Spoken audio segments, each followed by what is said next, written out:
And Emmaline is a second-year public health student from Connecticut. She will be speaking on her experiences in finding and coming to terms with many parts of her identity and hopes to leave you all with a message of acceptance, courage, and pride.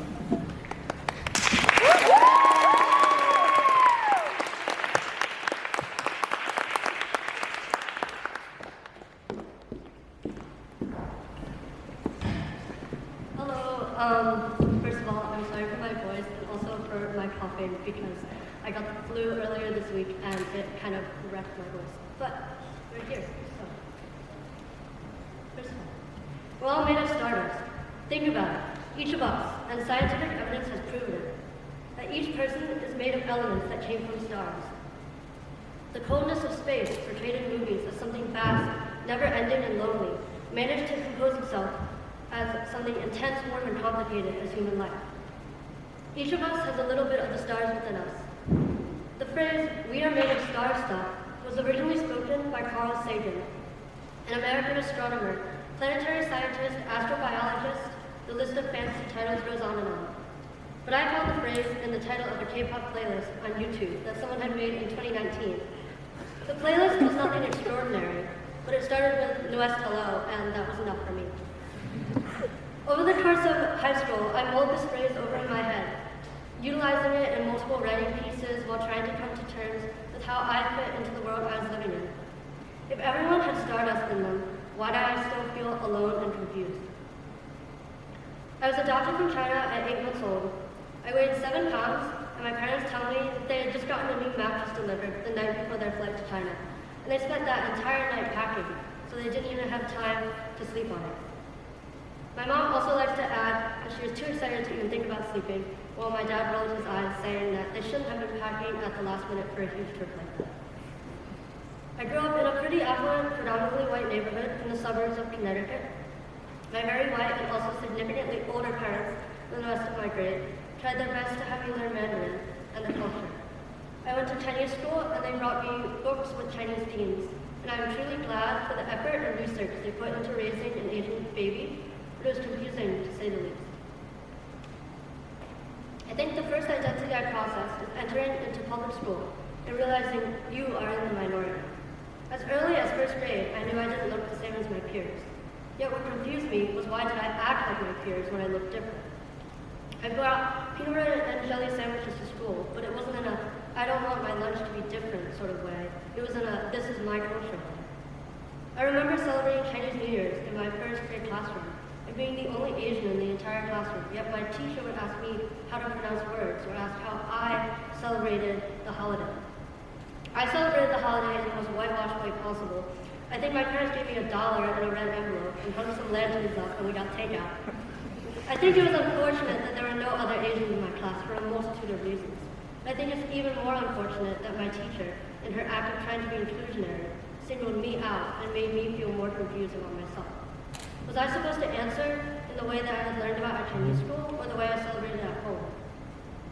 I don't think first grade me was cognizant enough to understand this act of being singled out. I was just excited to be asked an important question. I think I ended up just giving the vague textbook answer of, "We get red envelopes and money and eat good food." I don't remember facing much racism in elementary school. Maybe I repressed it. However, I had an interesting crutch to lean on. The first thing people would know about me was my name, Emmaline Howe. Emmaline is from my great something grandmother on my dad's side, and Howe is an iteration of Howland, the man that fell off the Mayflower on the way to Massachusetts, one of my father's ancestors. I know that names have power. We've all heard of the parents that name their child a very white name in the hopes of a plethora of future academic and job endeavors. I told myself that if people were to tease me for my Asianness, I didn't truly feel Asian. How could I be truly Asian if you have a white name? How can you bully someone for something that they didn't even identify as? By preparing to combat racism in the efforts to strengthen myself, I lost an important part of identity. Then middle school happened. I'm much more of a humanities major at heart, and so when I started failing math in 7th grade, I literally thought my life was over. I think I ended with a B+, but at that time in pre-algebra, it was a huge deal. Looking back now, I placed a ton of stereotypes on myself.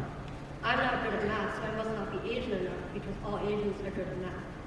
Obviously, none of these things are true, except that I'm not very good at math, but I found myself tallying Was I smart enough in general? Was I good at math? No. Did I play an instrument? Yes. And then came the true test. I had started feeling like I was different from other people in my grade as I watched the girls become interested in guys and get boyfriends in the middle school way people do for like a week. I convinced myself that maybe I was just a late bloomer, as when people ask me what my ideal type, I would always say something like Harry Potter. If you've never read Harry Potter, that man is as flavorless as book characters get. He is a pure hero with very little personality, loyal, brave, and selfless, with dashes of arrogance. I was convinced that this was the ideal male figure, and also someone I would be attracted to. I saw him in real life. Spoiler alert, if the only men you find attractive, and in my case I didn't even, are book characters, you probably aren't straight.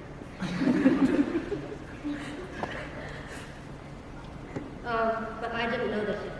Ironically, at the time, I was shipped with the boy I was friends with, and looking back on it, it was because we were both Asian and played violin.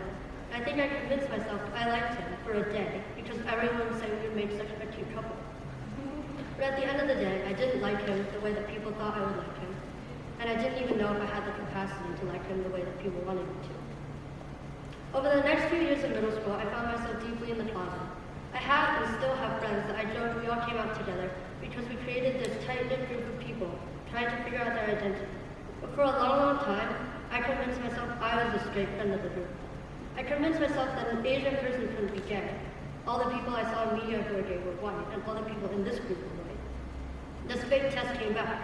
Would I still be Asian enough if I was gay? It seemed like some unknown path that I didn't have an answer to. I was dealing with an immense amount of internalized homophobia at the time, and so to me, gay equals bad. If I was gay, then it meant I was doing something that was bad. If I chose it, then I was being a rebel. And I was doing something that I shouldn't be. And therefore, I obviously couldn't be gay, because then I wasn't following the rule of being a perfect Asian. Looking back at this now, it all seems unbelievable to web out. When I look at how my brain was in those early days, I feel like I'm looking at that meme with the crazed man with the strings and papers. But this is how my brain worked, and this is what I was facing. I was facing this intense feeling of otherness and feeling as if I didn't fit in my own body in any way. It was also 2016, and I was only 13. I had barely any grasp on the world, and I think society had much less overall knowledge on queer people than it does now. To give an example, in 2016, using the word queer to describe someone was a slur, much like the F slur. Through the usage of the internet, I watched the word grow from a slur to being reclaimed to a common, respectful, and scholarly way to describe our community. I think that shows how much we've really grown as a society, even in these past 6 years. But from the ages of 13 to 15, I couldn't like the people I liked without guilt. I wasn't good enough in my own eyes at school, and because of it all, I wasn't Asian enough to be Asian. Interestingly enough, my high school had 12 Chinese girls in my grade. From those 12, 7 of them were adopted. Even through these unusual circumstances, it felt like the feeling when you look into a mirror and you see something in yourself you didn't mean to see. In my state of uncertainty, I shunned all of them. They were making themselves whitewashed. They weren't even trying to be Asian. They didn't try in school, and all of them were probably straight. I refused to see them as the people they were, and silently compared them to myself, my lack of self-confidence, my achievements and identity to raise myself up. I started to measure my feelings in passages of time. If I felt like I'm gay for X amount of years, then it's probably true that I am. At this point, I had also fully accepted that there was no one true Asian, and that even if I was adopted, I was definitely still Asian.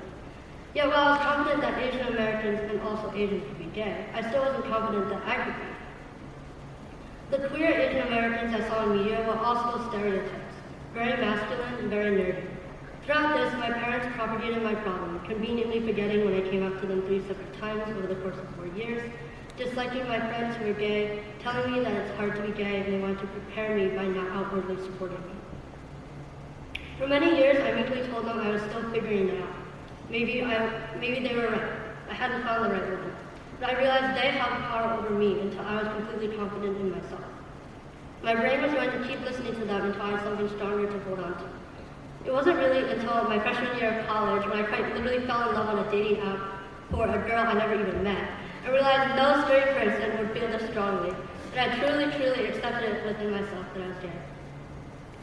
So as I've gained confidence and grown at each stage of my life, I think my unique mix of identities has allowed me to connect with many different types of people. I can relate to many combinations of my identities and also just those who have felt weird in spaces. This is what I've learned through my intersecting identities and what I want to share with you. Sometimes we feel that we have to have everything figured out at once, but you really don't. I realize everyone feels a little weird and a little lost in life. Take it a day at a time. The phrase, "it gets better," seems so unachievable and stupid when you're deep in doubt, but one day you'll realize you're where you always wished you were.